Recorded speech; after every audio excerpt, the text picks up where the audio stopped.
Sometime in the late spring of 1848, 105 English sailors were spotted trudging south across King William Island by various groups of local Inuit peoples. None of them were ever seen again.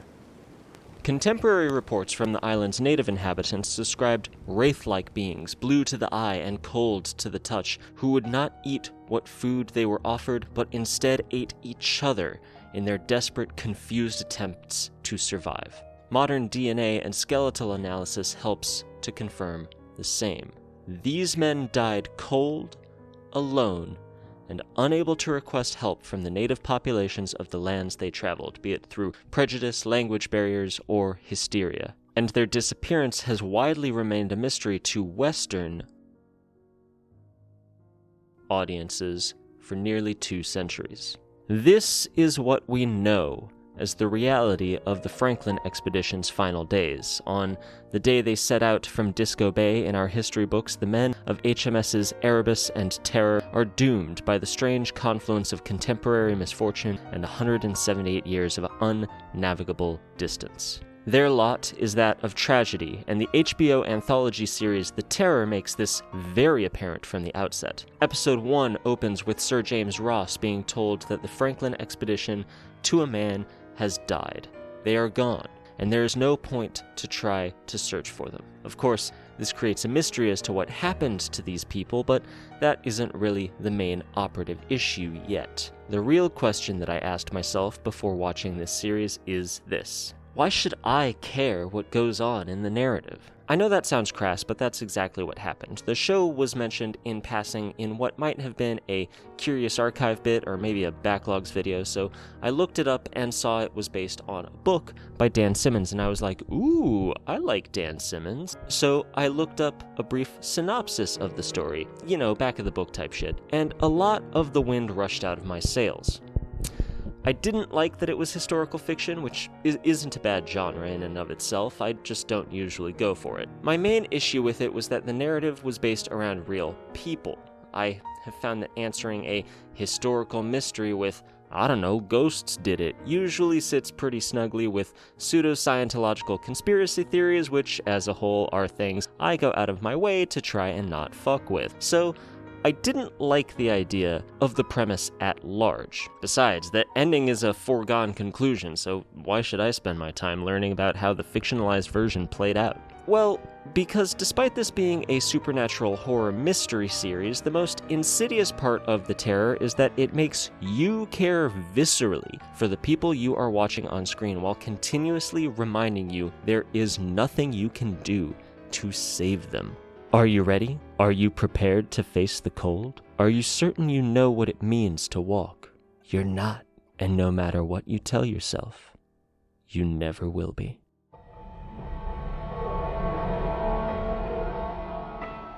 For those of you who don't know, The Terror is a supernatural horror drama anthology series based on the book of the same name written by Dan Simmons, first airing in 2018 and produced by AMC.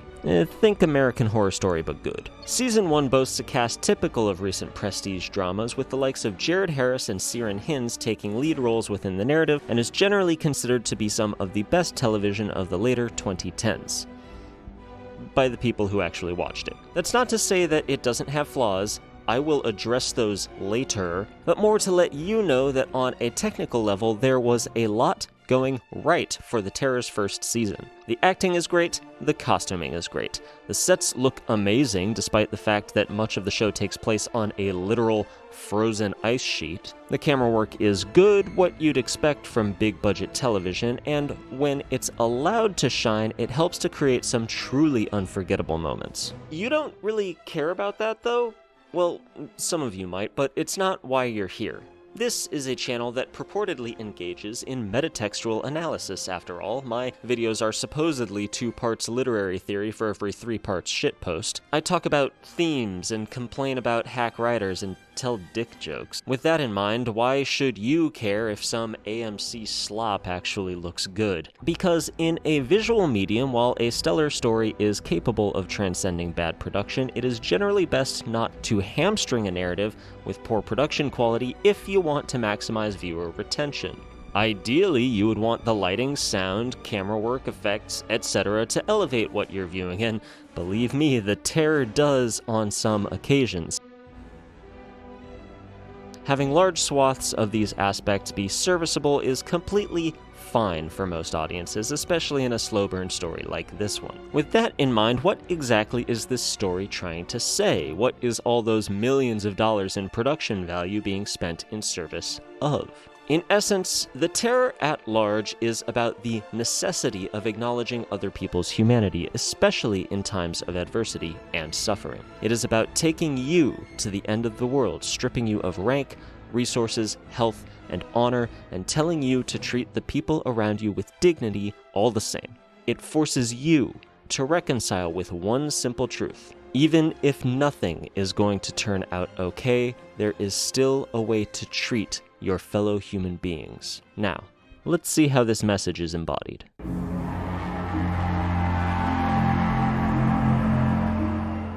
If we are to watch a widespread degradation of people's humanity, we must necessarily employ a control group to better measure the severity of the downward spiral. Most narratives who employ the "what is a man" angle do so by creating a sort of angelic character to act as a foil to everyone else's varying degrees of savagery. Someone who is innocent, conscient, and willing to do their best to make sure everyone gets along. This doesn't tend to work out well for them. In fact, it's usually quite the opposite, but the character archetype exists in service of this truth rather than in spite of it. Our angel's suffering becomes necessary in a structural sense in order to elevate the underlying themes of the narrative and help drive the reader toward acknowledging those themes throughout the course of the story.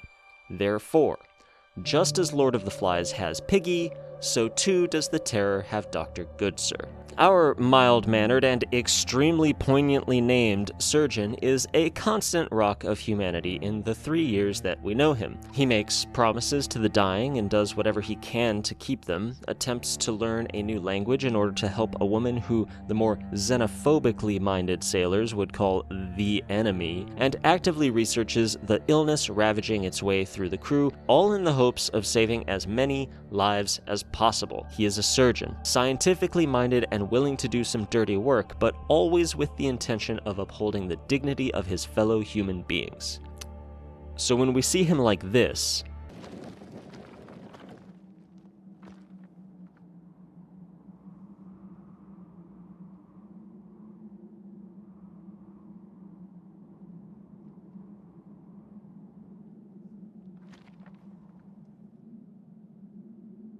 it is both tragically harrowing and completely within character. It takes a while to get there, though, and I feel like some explanation is in order. Out of everybody on the ship, Goodsir is the one character I can guarantee everyone will want to make it. He brings a voice of reason and compassion that are at times sorely lacking from the actions of Terror and Erebus's other crew. As such, his voice is also one that is often overlooked by his more hard-nosed superiors until long after the situation has become too dire for them to be able to effectively heed his advice. Take a look at the lead-contaminated tomato tins. Through his own experimentation, Goodsir is able to realize that the wasting disease presenting itself in various members of the crew is linked to the excess consumption of lead in their food supply due to an impure canning process. He wasn't allowed to investigate this illness before John Franklin died, as the man had too much hubris to believe that the ice wouldn't melt in time before the food stores ran low. And once Goodsir actually could figure it out, Dr. Stanley was both dismissive and frank in his acknowledgement of the crew's necessary reliance on the tins as a whole. By the time anyone actually seriously listens, it is too late to do anything with the knowledge that they gain. This, of course, brings us to Silna. There are two people on the crew who genuinely wish to understand her, Henry Goodsir and Captain Francis Kroer, and at first the latter only cares about her for the utility of information she can provide. Franklin dismisses her as a backward savage, crew members find her creepy, and Kroer is usually a bit too rough in his speech to be able to effectively break through to her. It is only Goodsir who actually takes the time to sit down and attempt to learn who Silna is as a person. "You don't get this without this, boys. Don't be a freak. Talk to women like they're people."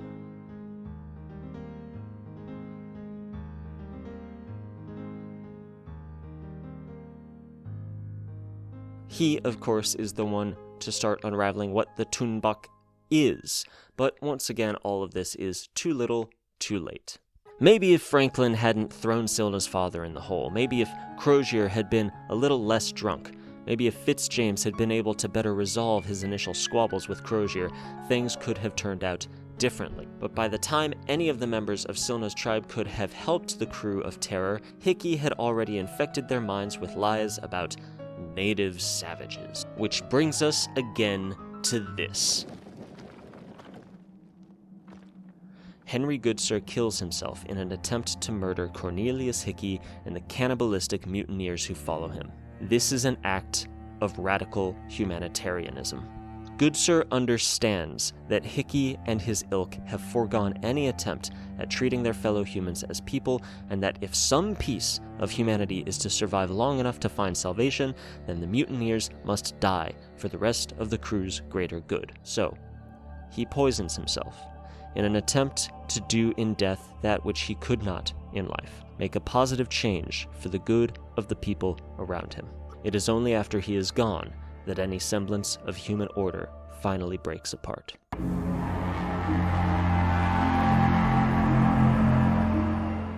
Captain Fitzjames kinda sucks. Where Dr. Goodsir is the lovable softie that everyone can immediately root for, Fitzjames is introduced as a braggadocious and generally hostile individual whose infinitely charming personality is only matched by his staunch refusal to even try and cozy up to his superiors. Sarcasm, the use of irony to mock or convey contempt. He gives the impression of a frat boy who took 5 years to then just drop out of college and, instead of doing anything with his life, just talks about the good old days where he was cool and important and funny.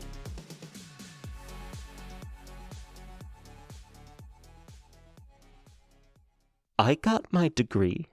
Most of the time, this takes the form of him telling the same war story where he got shot in China over and over again, while being as smug as possible over having taken a bullet for Queen and country. Otherwise, he tends to spend his time garnering favor with Franklin and actively trying to undermine Kroer. Just sounds peachy, don't it? Sounds like the type of person you definitely want to hang out with. So why did I want to cry when he died?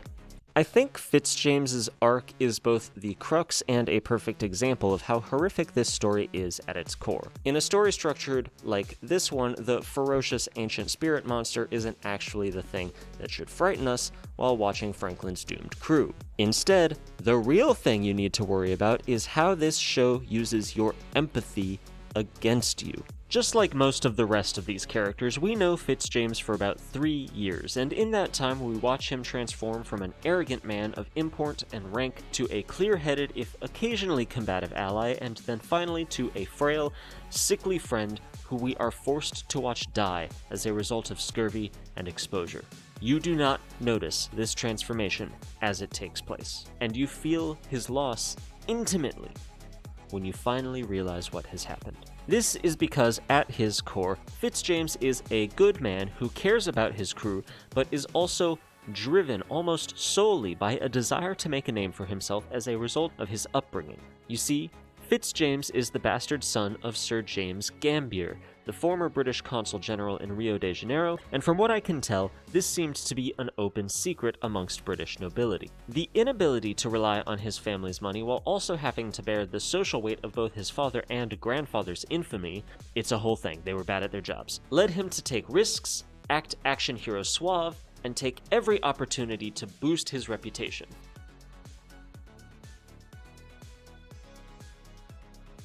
Of course, we don't know any of this when he's introduced, though. We don't see his eternal drive to be better than the blackened reputation of his forebears. We don't know that he initially distinguished himself by diving into the River Mersey to save a man from drowning.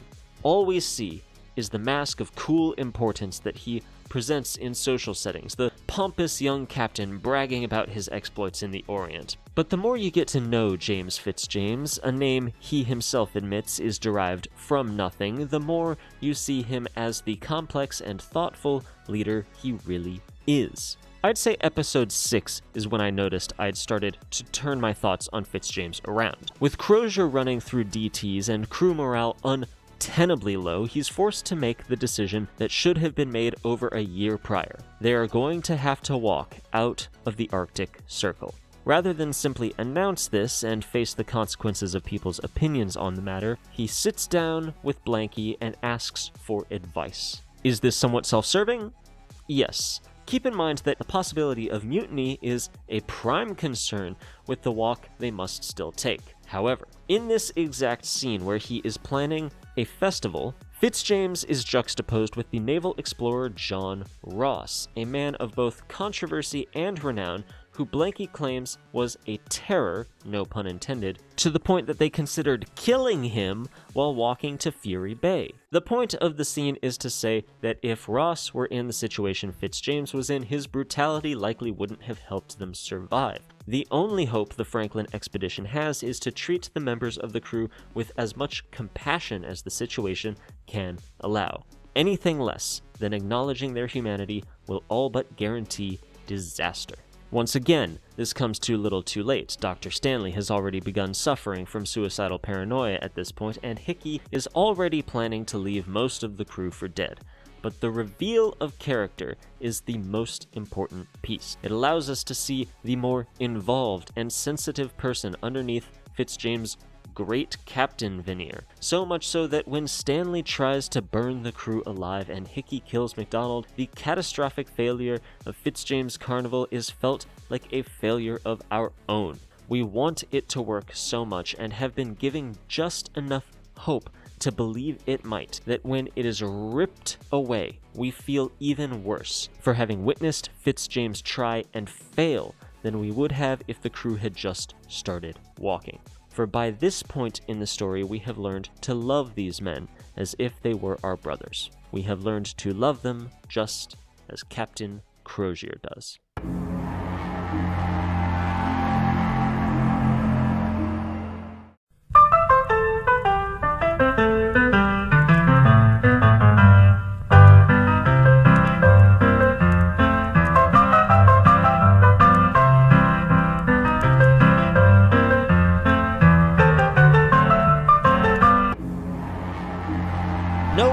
No, we'll get to that, but we're still going to talk about Kroer. Captain Francis Kroer is a flawed man who has done some questionable things and is, spoiler alert, the only man to survive this fictionalized retelling of the Franklin expedition's tragic disappearance.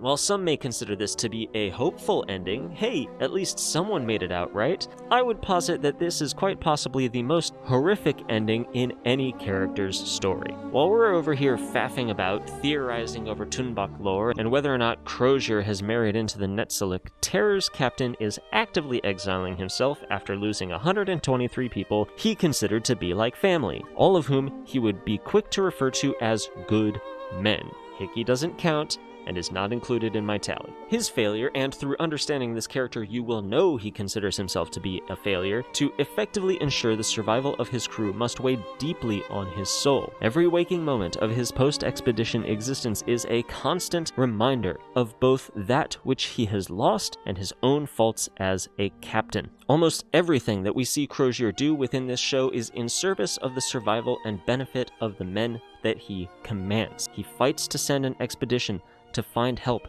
and even tries resigning his captaincy in order to lead one himself. He gets sober in an attempt to better lead them. He seeks to learn from rather than condemn Silna in order to better understand the threats they are facing, and willingly gives himself over to Hickey's rabble for the small chance his surviving loyalists may continue surviving. All this before making the ultimate sacrifice of his personage by exiling himself to the icy tundra of the Canadian Arctic interior. The entire show gives the impression of Kroer being a uniquely compassionate, if occasionally heavy-handed individual who puts the safety of others before that of himself, as is evidenced quite succinctly by this clip here. Every whaling ship in Baffin Bay would head this way, led by grubbing captains, but with good men in their crews. We can't risk that. Kroer feels a sense of responsibility to those he doesn't even know, fully aware of how his actions may affect the world around him. When faced with the horrid reality of the situation he finds himself in, Kroer makes every effort to ease the lives of the people he finds himself with. He knows that they deserve to live. He knows they deserve to be treated with dignity when they die. He knows it is amoral to leave the sick and wounded to fend for themselves. Why? Because despite his faults, Captain Kroer still understands the innate importance of treating others with care. It is only through community and mutual respect that any group is able to survive. It's a damn shame there are elements of his crew who are only out for themselves.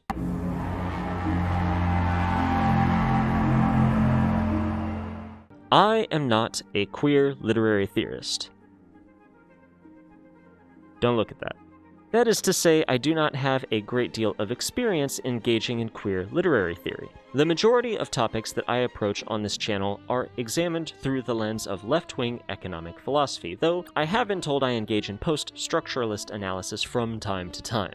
Normally, this would be the underlying logic pinning the narrative deconstruction I provide, and while that has been the case to a degree for the rest of this video, that is not what I am going to be doing in this section. Some of that is because there isn't really a whole lot to say when approaching this character from a Marxist perspective, but mostly because Cornelius Hickey is some of the worst queer representation, and we really need to talk about it. Hickey is a bastard on pretty much every level, and I think very obviously the real villain of the season. He is a power-hungry gobshite with no sense of morality, kills for both personal gain and pleasure, and seems to make a morose joy in watching people needlessly suffer. In other words, your average Republican politician. So, I'm sure all of that sounds pretty bad, but did you also know that he's gay? Now, I'm not the type of person to say that a fictional character who is a member of the LGBTQ+ community can't be a villain, or have character flaws, or be just shitty in general. I'm not the type of person to argue that queer representation must always necessarily be impeccably positive. I actually find it very important to represent queer people in fiction with flaws because I find it very important to represent queer people as people, and Hickey doesn't do that. Instead, he falls into one half of an extremely homophobic dichotomy that tends to represent itself within narrative fiction, one of two token sides that all just refer to as the wolf and the lamb. I have noticed a tendency amongst authors of all political persuasions to represent characters who are queer as one of two broad archetypes. Older stories might have shown their queer characters to be evil beyond reproach, as an evolution of the political and social environment surrounding the authors and their works. The flip side of this, then, would be to represent queer characters in a more positive light. You might see them in the role of angelic hero, if you're lucky, or more likely that of innocent victim, intended to be brutalized by either the villain or the plot in order to make the protagonist grow in some arbitrary way. I shouldn't have to tell you that neither of these are positive representations. They're drab, problematic, and predictable, but these archetypes keep appearing, so I'm gonna tell you anyway. As I said, it creates a dichotomy where queerness can only exist within two dimensions, effectively assigning these characters to a role of set dressing, while all the real characters get to self-actualize, and Cornelius Hickey is no exception. For those of you who have watched the show, answer these questions down below. What is Hickey's deal? What do you know about him outside of the fact that he's gay and is psychotically evil? I'll wait. Mr. Hickey, as he is almost exclusively referred to by Kroer, fulfills the role of a wolf almost to a T. He is a man with no name who comes from nowhere, killing the original Cornelius Hickey in order to gain passage to the Sandwich Islands. The first thing we see him do is rob the dead before spending the season gaslighting and emotionally abusing William Gibson.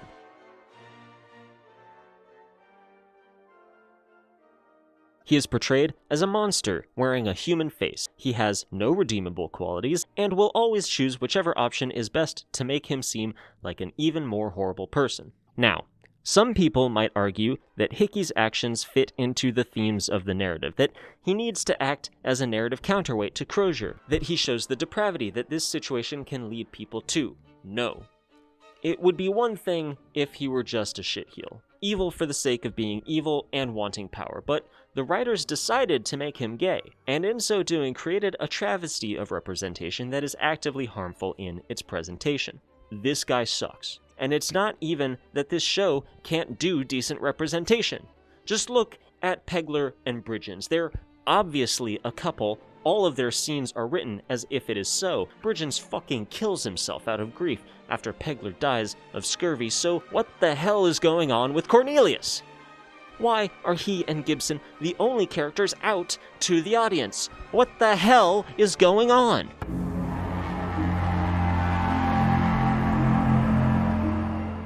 Yes. Despite its flaws, The Terror is a wonderful narrative that I still think is worth your time to interact with. There are so many characters that I haven't even been able to touch on, and moments in the show that I couldn't bring up because I didn't want to cheapen the moment by spoiling it. Some of it is hard to stomach, and I can understand why you wouldn't want to. But if you're up for a little bit of personal suffering, there is a lot of greatness throughout these first 10 episodes. As such, I will be giving The Terror a 6 out of 10. Definitely more than worth your time to watch. As always, it is Tuesday, I am Tuesday, and I hope to see you soon. Have a wonderful day. Bye!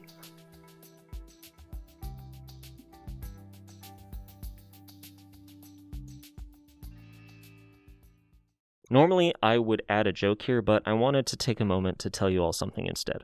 The next few years are going to be rough, but that doesn't mean that you're hopeless. Take care of yourself, talk to your neighbors, build community with the people around you. It is the only way for us to move forward, and the best way for you to stay safe. No matter what it feels like right now, I believe you can make it.